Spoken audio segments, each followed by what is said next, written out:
everyone. My name is Hilda Casas. I'm a librarian with LA County Library. Tonight, I have the honor of introducing you to our speakers. Leading our conversation is our county librarian, Sky Patrick. Sky Patrick was appointed to her role in 2016. She is responsible for the library's 86 library locations, 15 vehicle mobile fleet, and resources that are used by more than 3.4 million customers across LA County. From the beginning of her tenure, Patrick prioritized community engagement through visioning sessions, inviting the public to share their ideas for local libraries. Her mission has been to break down barriers and expand access by developing programs that meet the needs of LA County's diverse communities. Under Sky's leadership, LA County Library received the 2023 National Medal for Museum and Library Service, the nation's highest honor given to museums and libraries. She's also the recipient of the 2025 James Irvine Leadership Award, which recognizes leaders whose innovative solutions to critical state challenges improve people's lives, create opportunity, and contribute to a better California. Patrick remains dedicated to reinforcing the library's role as a hub for information, literacy, civic engagement, learning, and belonging. Tonight, Sky will be interviewing Dr. Florence Rosen, also known as Ask Bubbie, to her hundreds of thousands of social media subscribers. Now retired, Dr. Florence Rosen was a board-certified pediatrician and an assistant clinical professor at the University of Pennsylvania, where she earned both her undergraduate degree and her medical degree. She completed her internship at the Children's National Medical Center in Washington, D.C., and performed her residency at the Children's Hospital of Philadelphia. She spent 42 years as a pediatrician before retiring after the birth of her first grandchild. But she wasn't done supporting families and children's health. Dr. Rosen turned to social media and began her popular Ask Bubbie channels, where she continues to educate and support parents, grandparents, and children by answering her viewers' questions about children's health, development, and safety. Dr. Rosen, thank you so much for being with us tonight. And Sky, I'll go ahead and hand over the program to you now. Thank you, Hilda. Appreciate that. And welcome, Dr. Rosen. As is customary, thank you to our audience for joining us. We are going to do the LA County Land Acknowledgement. The County of Los Angeles recognizes that we occupy land originally and still inhabited and cared for by the Tongva, Tactaviam, Serrano, Quiche, and Chumash peoples. We honor and pay respect to their elders and descendants, past, present, and emerging, as they continue their stewardship of these lands and waters. We acknowledge that settler colonization resulted in land seizure, disease, subjugation, slavery, relocation, broken promises, genocide, and multi-generational trauma. This acknowledgement demonstrates our responsibility and our commitment to truth, healing, and reconciliation, and to elevating the stories, cultures, and communities of the original inhabitants of Los Angeles County. We are grateful to have the opportunity to live and work on these ancestral lands. We are dedicated to growing and sustaining relationships with Native peoples and local tribal governments, including, in no particular order, the Fernandino Tactaviam Band of Mission Indians, the Gabrielino Tongva Indians of California Tribal Council, the Gabrielino Tongva San Gabriel Band of Mission Indians, Gabrielino Band of Mission Indians, Quiche Nation, San Manuel Band of Mission Indians, and San Fernando Band of Mission Indians. Nice to have you, Dr. Rosen. How are you? Well, I'm just fine tonight. Thank you for having me. Thank you for joining us. I'm not exactly sure what part of the world you're in, but I hope it's not too late. Well, I am in New Jersey, so it is later than you, and we are in the midst of a thunderstorm. So I hope that doesn't interfere. I hope not either, but if it does, turn your camera off and call us back and we'll continue on our conversation. Okay, will do. Okay, let's get into this a little bit. First, let's talk about, where does Ask Bubbie come from? What is that about? Well, it's actually it's a very funny story. Just as a starter, Bubbie is the Yiddish word or Jewish word for grandmother. Got it. Okay. And I was out visiting my grandson who was a newborn, and I, just to give you a little background, had never ever been on social media. I hadn't even been on Facebook. Oh, wow. I'm very tech literate, but just had no interest in social media. That's Well, right. yeah, here was Trent, 8 days old, and I am showing my kids how to position him to do tummy time. And I put him down, and Trent looks at me and he rolls over. Well, 8 day olds are not supposed to roll over. So there I am, absolutely freaking out over this. And, I said, wait, we've got to do this again. That was just a fluke. And I Hold on. do it again. And once again, he looks at me and then he rolls over. And Wow. I looked like a crazy grandmother. I am like totally jumping up and down, going, oh my God, did you see that? And my daughter-in-law got the entire thing on video. Oh, And I love she it. said, so, and she goes, oh, I'm going to post this. And I said, well, I always thought when I retired, I'd want to maybe have an advice column, do something along, the Oprah Winfrey lines of, her magazine, and just something, to continue working with, pediatrics and educating parents and grandparents. And my daughter-in-law, who is a social media maven, looked at me in absolute shock and horror and said, oh my God, that is so old school. You're going on social media. And she posted the video. That one has now over 30 million views. Oh my And goodness. set up accounts for me. And we just started doing this. And that's how Ask Bubbie was born. I love that story. You're the second person in the last few weeks that I've interviewed who had this sort of haphazard way of coming to be a social media superstar, never intending to do it. And I think that's like some of the most interesting stories, those who are not trying to be influencers, becoming like Ask Bubbie. Yeah. Amazing. I love it. I truly had no clue. I mean, none whatsoever.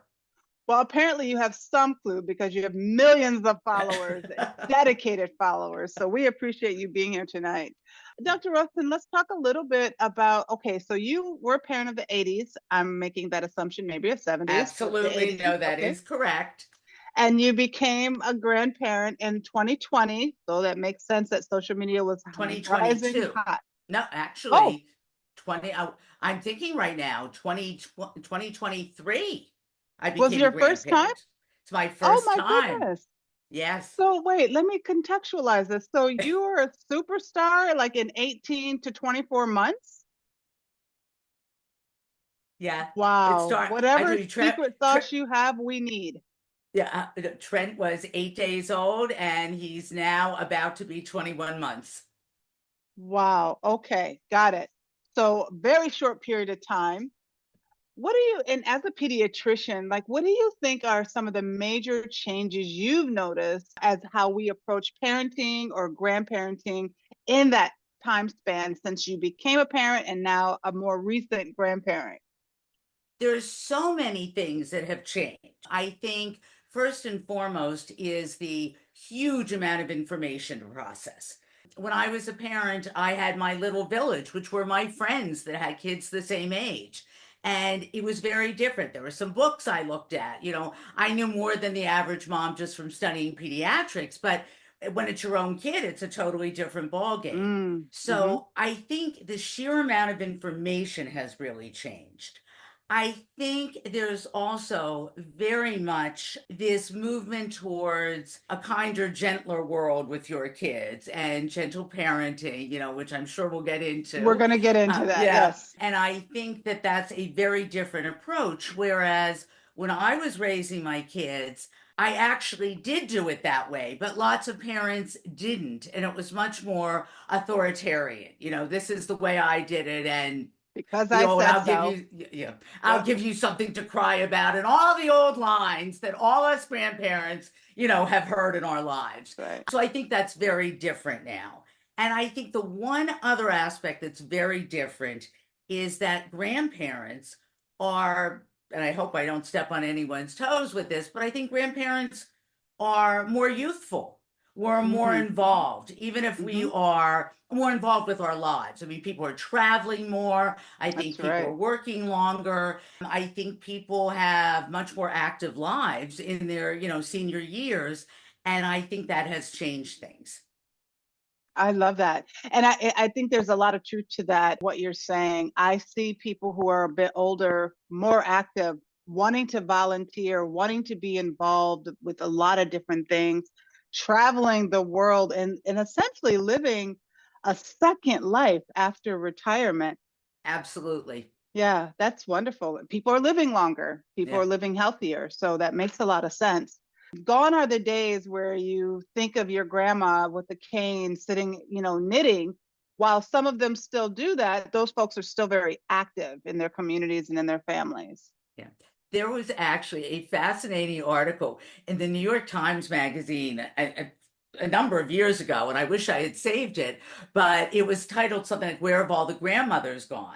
And the person who wrote it talked about growing up in a very close-knit ethnic neighborhood, and the Hmm. grandmother sat on the porch wearing their, rolled up stockings at their ankles and their kind of space shoes, and they all looked formidable. And if anybody got into any kind of trouble, that grandmother would call them out and you That's right. listened. That's And right. this guy was saying, but how do you do that now to someone that's wearing a pink velour jogging suit and sneakers? And I thought that was hilarious. And the times have changed, in this case, for the better. We knew you were going to be a huge hit. We were really excited to invite you here on this program, Well, on the thank Heart and you. Hand program. We had so many people like flood our inboxes once we said, ask Bubbie was going to be on this call. So we took some of their questions, we put it together, and here's one of them that kept popping up. And you saw earlier when I was trying to prepare my kids' dinner, who happens to be on spring break, she was sitting at my work desk with her headphones on. I take a breath and a pause. Devices. The The the bane of the our glory world. and bane of my existence as a parent and as a person who is sitting here with probably 6 devices in front of me. So we know that little kids and school age kids and everyone, we're talking about this. And what is your opinion, or what do you think about enforcing healthy limits, and how do we teach kids to navigate these spaces? I am asking for a friend. Well, I've got quite a lot to say on this one. Give it to us. The first thing that I will say that I think is absolutely critical, regardless of the age of the child, is you have to lead by example. Children learn what they see. And if a parent is consistently looking at a phone and not responding to a child, kids pick up on that. And it's going to be very hard down the road for a parent to tell a child, put your device down, I'm talking to you, because they've already seen how that's been handled. So, my Right. number one thing is lead by example. The other, just to put this in a little historical context, people went nuts 30 years ago over Sesame Street. My mother in law was a kindergarten teacher, I and love Sesame she was Street. appalled because kids were all of a sudden coming to school and they were bored. Teachers weren't as exciting as Sesame Street was. Certainly not And as colorful. yep, and so we're seeing that all over again with new technology. That's a great analogy. I hadn't actually put that into context about Sesame Street. I loved Sesame Street. It was like my show. And I love the colors and the activity, the songs, the learning. So you're suggesting that because the teachers aren't as maybe entertaining in the way that they educate, it's kind of boring. Yeah. Yeah. And I think teachers really complained about it, just as teachers are complaining about, devices now. But I think when you're talking about devices, you really have to divide it up into age groups. If you're Mm, talking about very young kids, the AAP, American Academy of Pediatrics media policy, is they advise no screens under 18 months. And over 18 months, if a child is using a screen, the recommendation is to actually have the caregiver watch it with the child so they can engage the child, play the song with them, go over things with them so that it becomes a fun joint activity. And I think that's really very good advice, but a lot of parents objected to my going over this online, when I was posting about this, because a lot of them honestly said they use screen to give themselves a break or when they have to get something. Is a problem. I think that if you are in a position where you do have time, your kids just need a little, maybe relaxation and you've been playing, just sit there with them when they're doing it. I think just the Mm-hmm. act of doing it with them Mm-hmm. mitigates a lot of the potential concerns about devices. And having said that, I just want to add that we really don't know if there are dangers from these devices. Yes, there's problems with more kids having myopia. That's relatively minor in the grand scheme of things. We don't know how this affects a child brain. So there's all these recommendations, but I think, as with anything, whatever you do, it should be done in moderation and it should be done thoughtfully.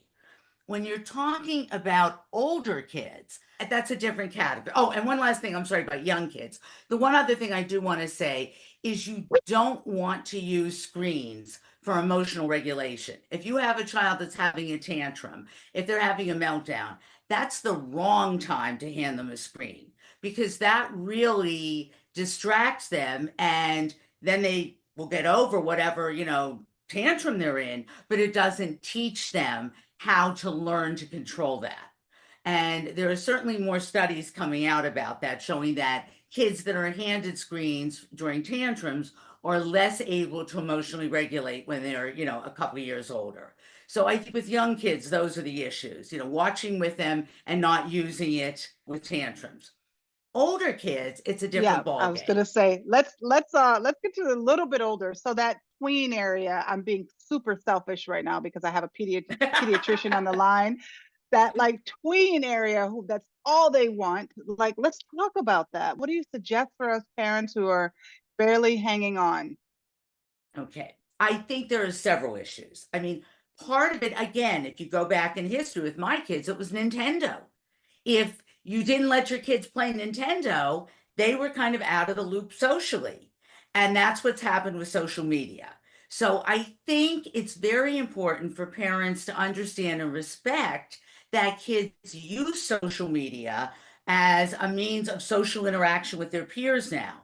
So I think to, really be super heavy handed and say you can't be on social media, that really does put your kids outside of kind of the realm of what's the social norm for them.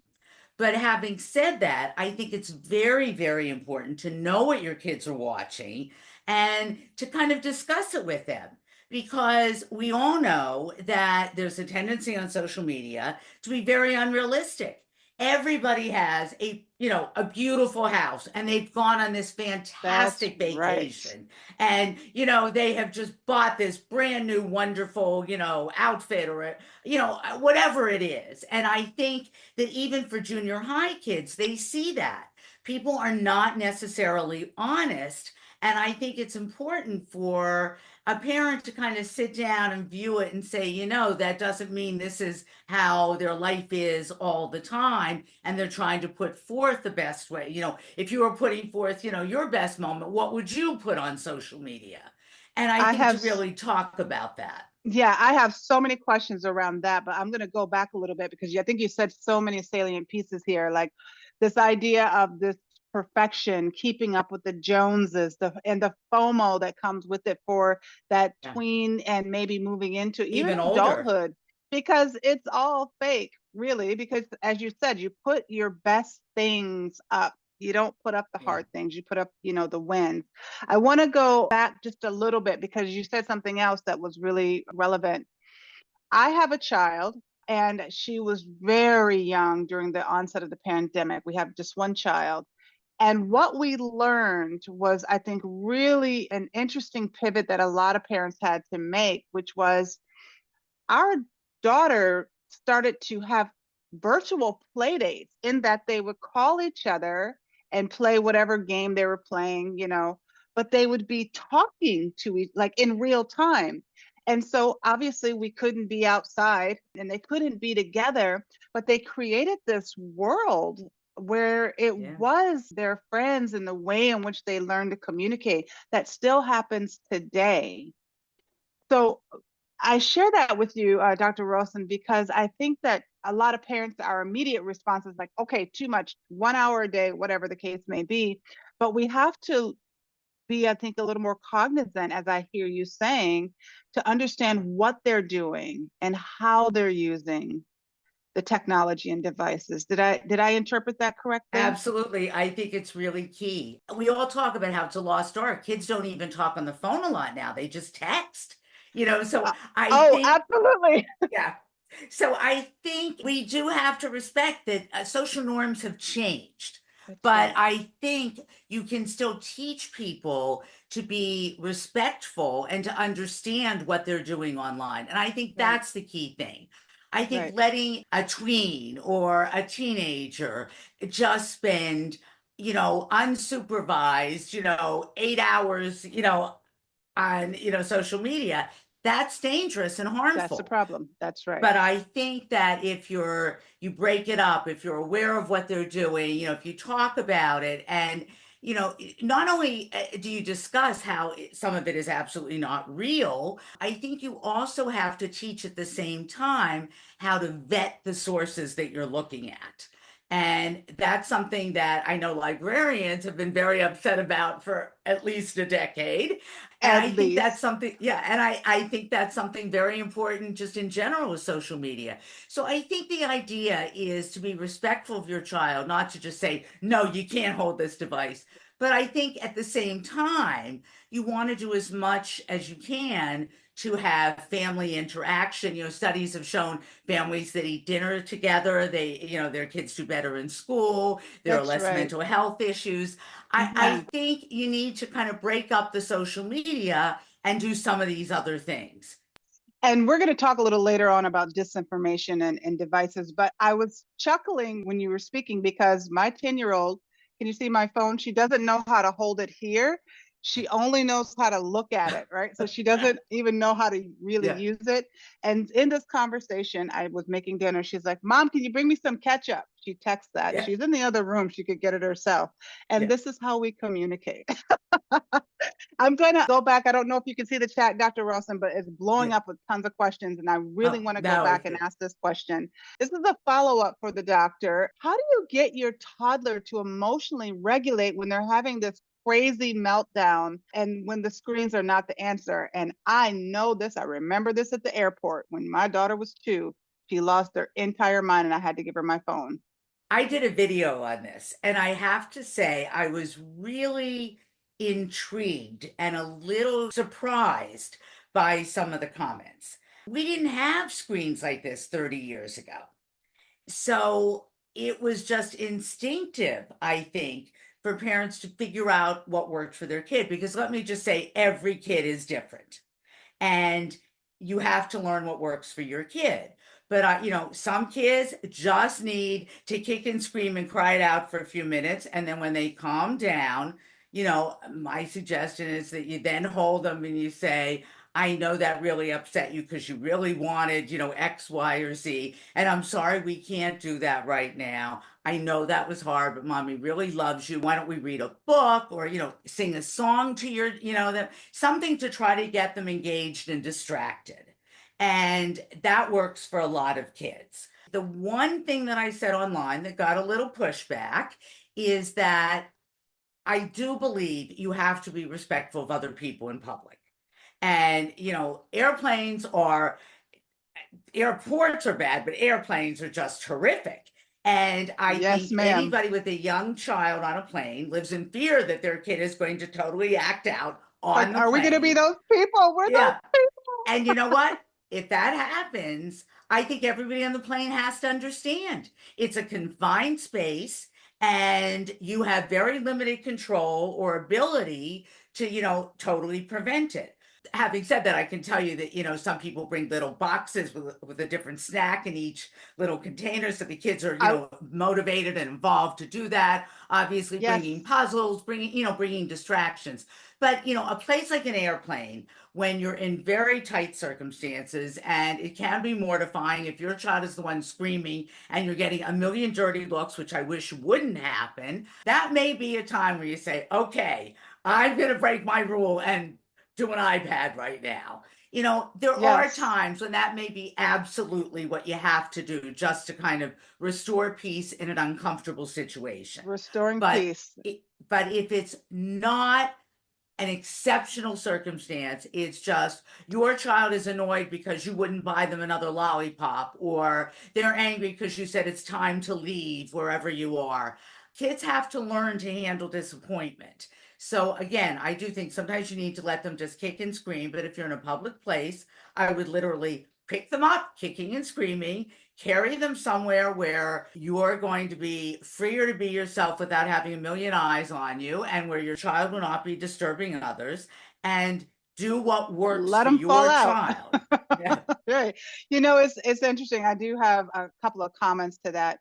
When I traveled, this was when she was really young, the example I gave, but by the time she was 2, I will admit, I brought a little bag of M&Ms.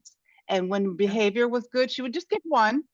What I didn't anticipate is a long time, 6-hour flight, and then she's had a whole bag of M&Ms, which is a whole other problem and altogether. But that's another story altogether. And I will also say, it. I learned a lot as a parent. Naturally, I became so much more sympathetic. Now I travel quite a bit now Oh, for work. When I see those parents just having that kid melting down, I am so sympathetic. Whereas before, I was yeah. that person rolling my eyes.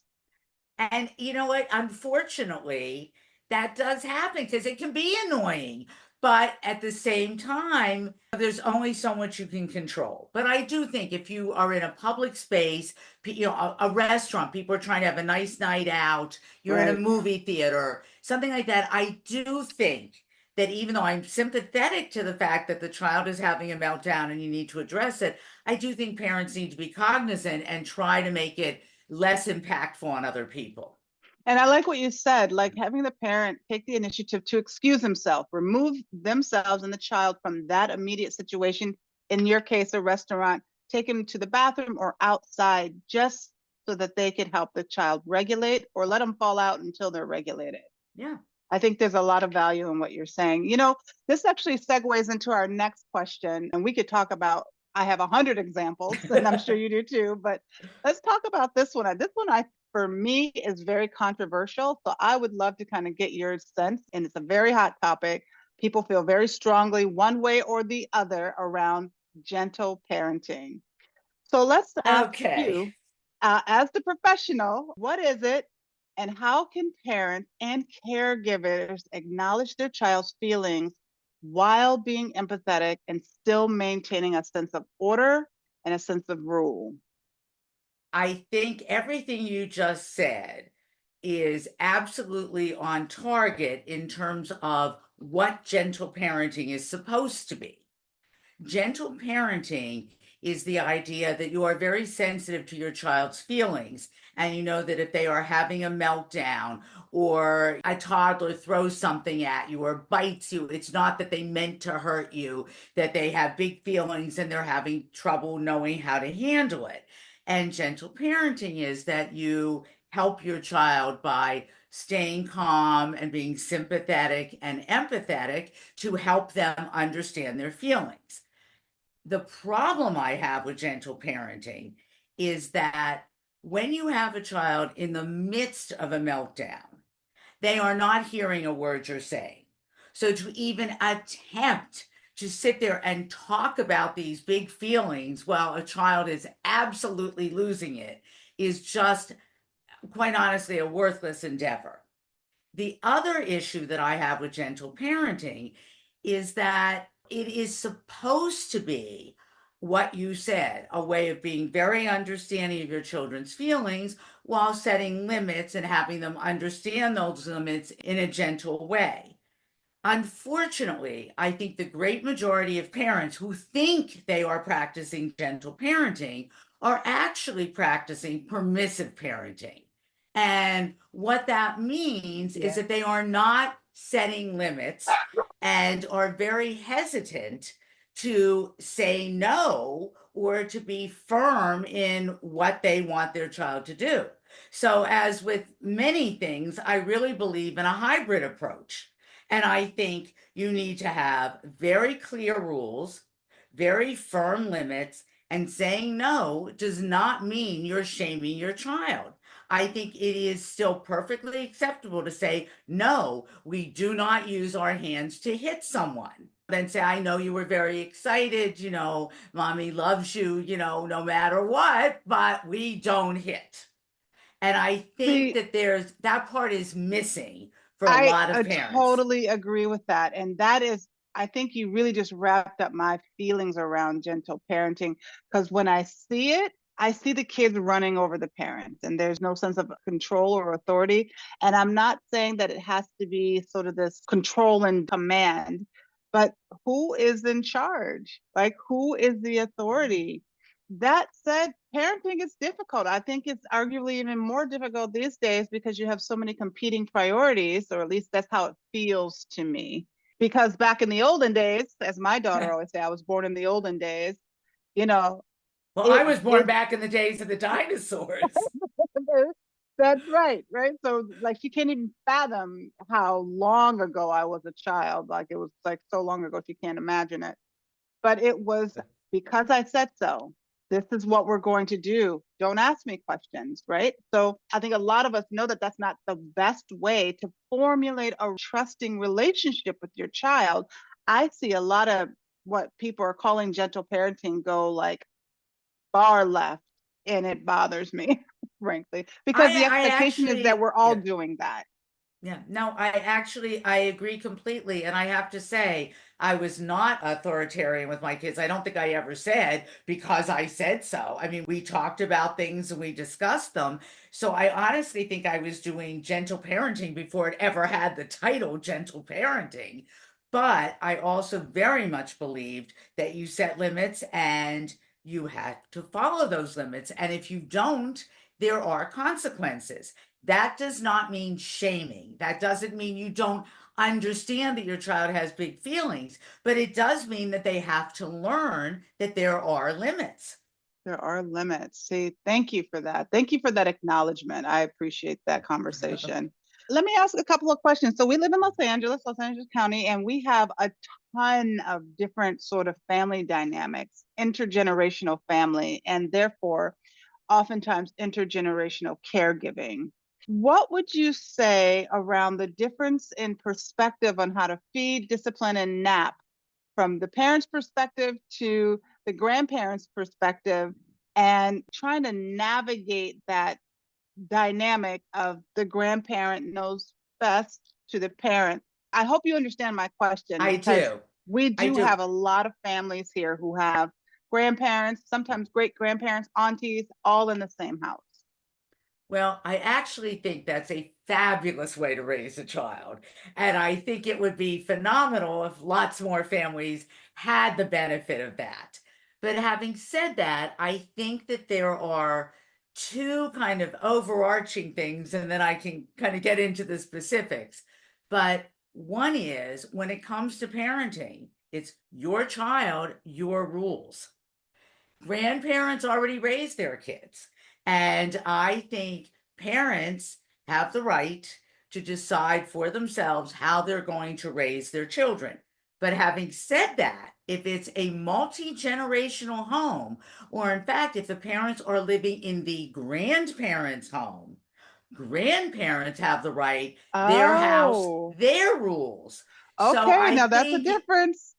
I think you have to weigh both sides of that. And so, can you just say that a little louder for the grandparents in back? That if it's the home of the child and they are the guest or the person living with their children, then it's their domain, and vice versa. Correct. Yes. I'm And just going to posit that right. I'm going to leave that there and let people stew on what you just said. yeah, I do think it's very important to be respectful of whose house it is, but I also think it's very important to be respectful of each other's roles because grandparents already raised their children and they raised Mm, their children in a very different world. And we've learned a lot. Things have changed. Certainly, safety issues have changed. There's a lot of things that have changed. So, I think it's very important for grandparents to be respectful of what the parents want to do. But Mm. having said that, I think parents need to also respect that grandparents have a lot of experience.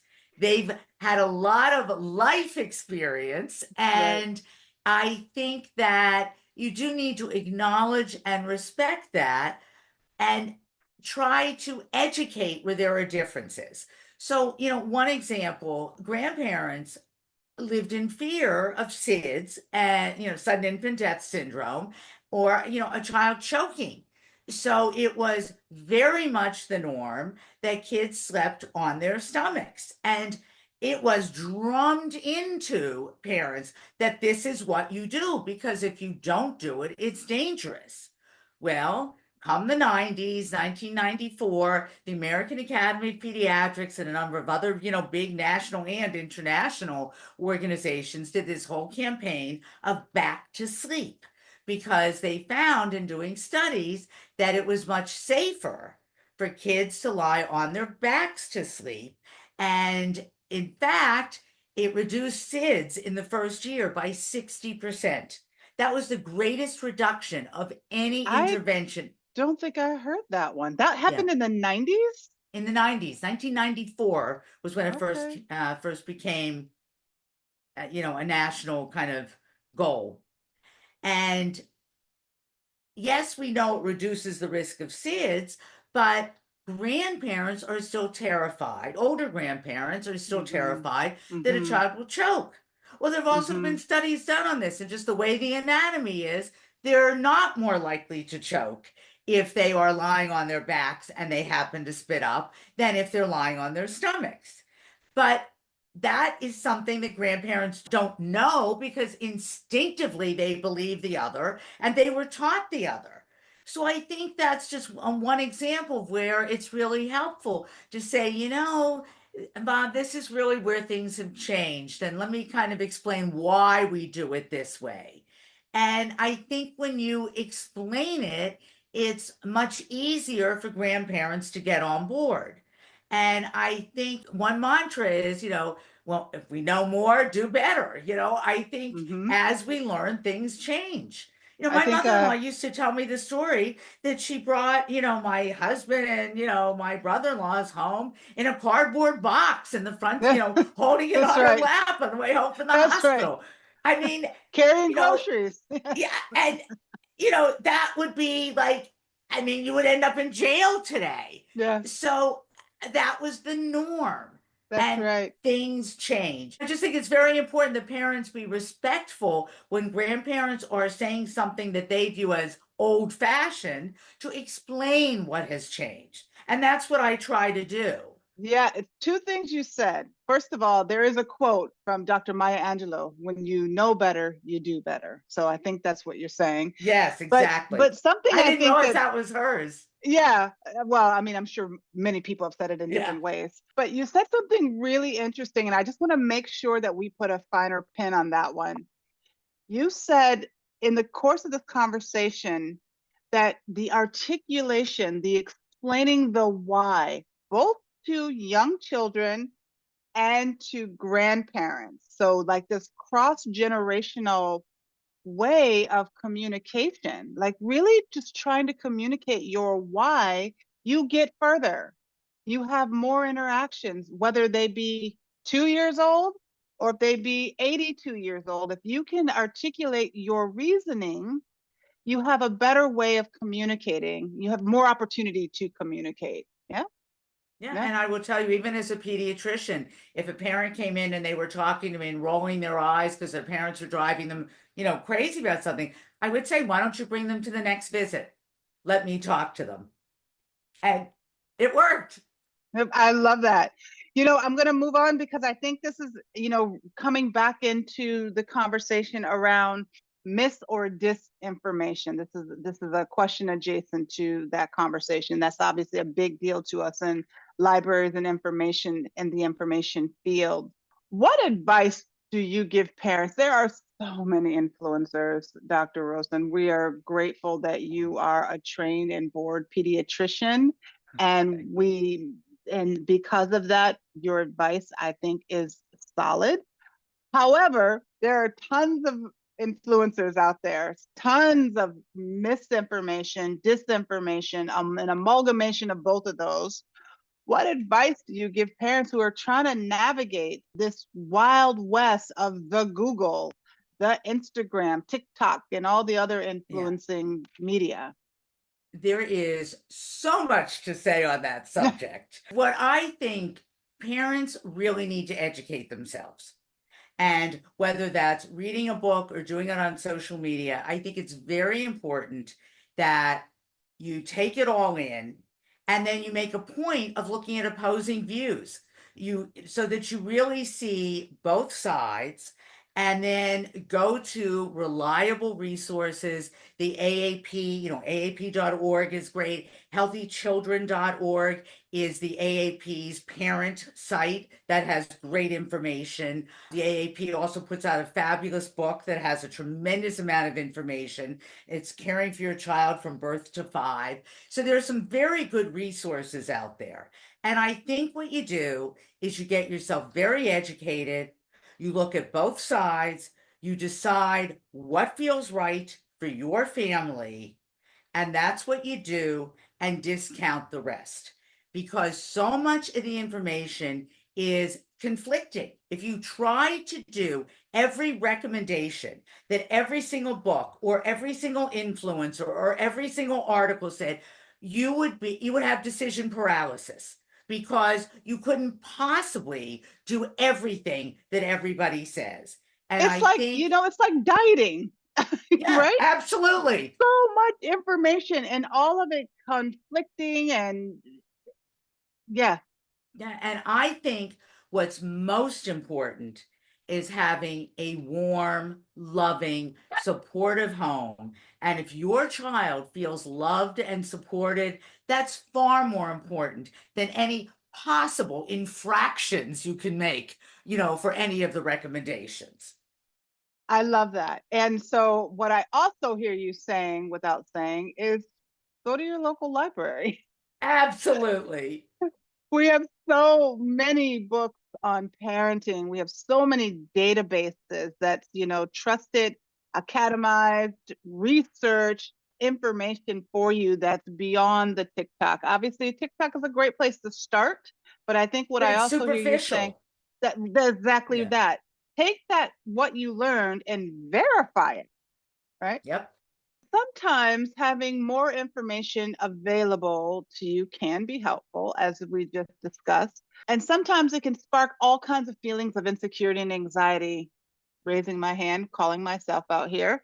Can you offer parents who find themselves caught in this feeling of anxiety and guilt around this perception of parenting correctly? I will tell you, Dr. Rosen, I have stayed up many a night wondering how much therapy I'm going to have to pay for my kid because I'm likely ruining her.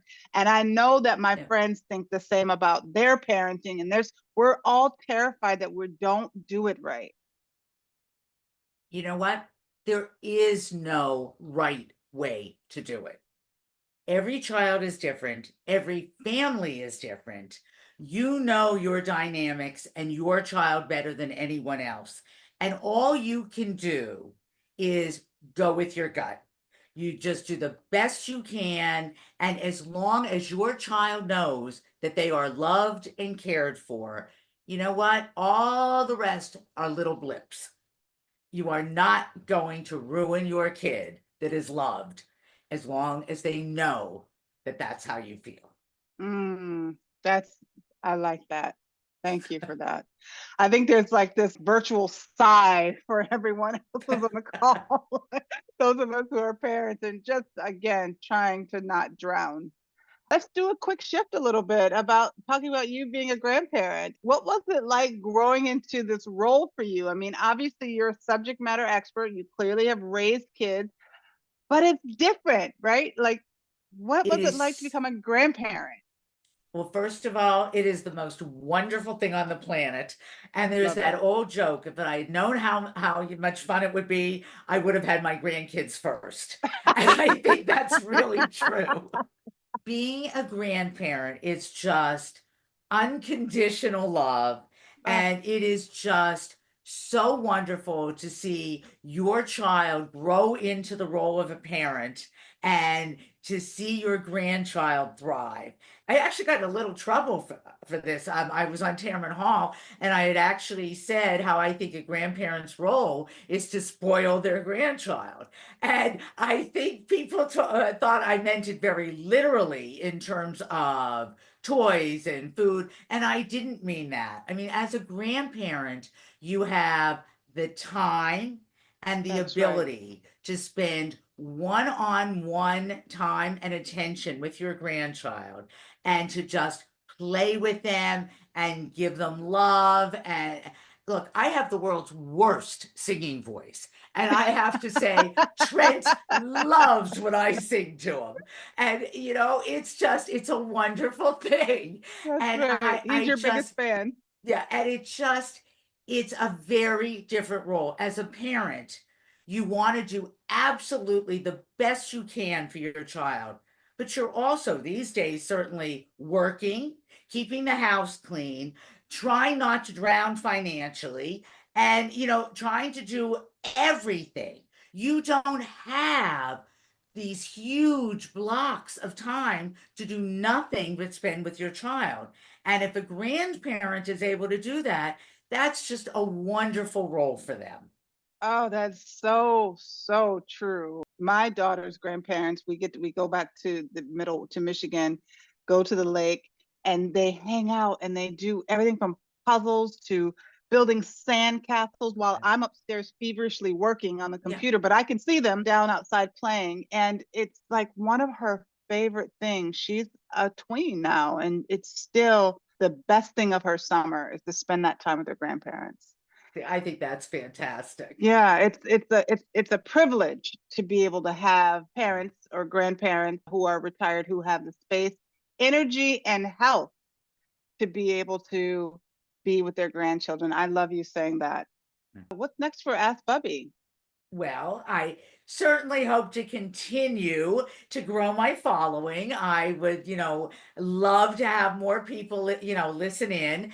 And I love that, particularly on Instagram, it's really developed into a fabulous community where lots and lots of people comment and there's lots of, good exchanges going back and forth. And I think that's great. But what I really am most excited about is that I'm currently writing a book, and I Oh, hope that that'll be on your shelf I someday. love it. You do let us know when it's done. Will do. Are you doing your own social media now? Have you skilled yourself up, or do you still have your daughter-in-law helping you with Oh my that? God. Dahlia is so wonderful that there is no way that I would ever give up that resource. And I am very fortunate because I absolutely love and adore my daughter-in-law. I love And that. God forbid anything ever happened between her and my son, I'm taking her. I hope he knows that. I think he knows that now. I think he does. We're keeping her. Love you, mean it. So here's a question from the audience. What are your thoughts on the oh crap method of potty training? I don't think I know that. Is it possible to potty train without having to dedicate a week or two of following your kids around with no diaper on? Ah, okay. I will confess, I was a failure with my older son. The first month of nursery school, where he was required to be toilet trained, came and went because I was going to be the laid back parent that was waiting for him to be ready. And that didn't happen. And so I admit, after everything I read and all my training, I literally called up my handyman's wife who had raised 4 kids. And I went, okay, Patty, how do I do this? And ever since I have called it the Patty method. And basically, it works. It's kind of based on you follow your kid around, but really what you do is you put something down to protect your floors. You put a potty down in the middle of the room where you spend most of your time. First day, you let your kid run around naked. They don't like the feeling and they learn very quickly. Next day, you do it with them wearing underpants so they can figure out the time it takes to take off the underpants. once they master that, the next day you do it with them in clothes. My kid was trained in 3 days. But that sometimes Okay. it goes more easily than others. But I will also say I use the M&M bribes as well, and it worked Yes. very well. Well, I'll tell you this one. I failed epically at potty training. I didn't know how to do it. I have picture after picture of her falling out on the floor because she didn't want to sit on the toilet. And I took the easy way out. I let daycare potty train her. One day she came home potty trained. I don't know what those women did, but I couldn't do it. But whatever they did, and it took about a week, it wasn't very long. Whatever they did, it worked. And she came home and she could tell you when she needed to go to the bathroom. It was fabulous. So, Well, my as younger as one, Dr. Rosen said, use the other expertise within your network. well, I will tell you, my younger one was in a mommy and me play group, and he just decided he didn't want diapers anymore in the middle of that play group. And I went, okay, I had to borrow underpants. I had to take him back home on a train. I was like sweating bullets, but that was it. He did it That was himself, and it. he did it in one afternoon. Look at that. See, they're smarter than we give them credit for. What time do you think is the right time to potty train? When is too early or when is too late? Well, I think there's two different aspects to that. One is the cultural aspect. Mm, It is very much cultural in this country that lots of boys aren't trained till they're 3. Lots of girls, maybe a little 2 1/4, 2 1/2, maybe. that's right. But that's Oh, very much a cultural thing. In other countries, they do it much, much earlier. So that's kind of just one of those odd American things. But the other thing is your child has to be ready. They have to show an awareness that they're uncomfortable in a wet diaper, that they're aware that they're in the middle of mm-hmm, pooping. If they can mm-hmm. show you that they're kind of doing that, then that's something you can work with. If they have absolutely no clue and no interest, it's not going to happen. So you can start earlier, but all they're doing is training you. They'll end up trained at the same point as if you wait until they're ready. Wait until they're ready. Yes, I love that. And you're right. My friends with boy children, they were in diapers much longer than my daughter was. It's That didn't even resonate until you said that. I was like, oh my God, you're totally right. Well, Dr. Rosen, it has been such a pleasure to meet and have a conversation with you about this topic that is so relevant for so many of us. I can't thank you enough for joining us tonight. We look forward to having your book on our Thank show. We you. certainly will. And we wish you all the best. Maybe we'll have you back once you've had your book published. Well, thank you. I love that. And this was really a pleasure. So thank you for having me. Let me wish you a very good night's sleep on Thank the you. East Coast. We appreciate you. Thank you so much. And thank you to our audience. We'll see you soon. Thank you.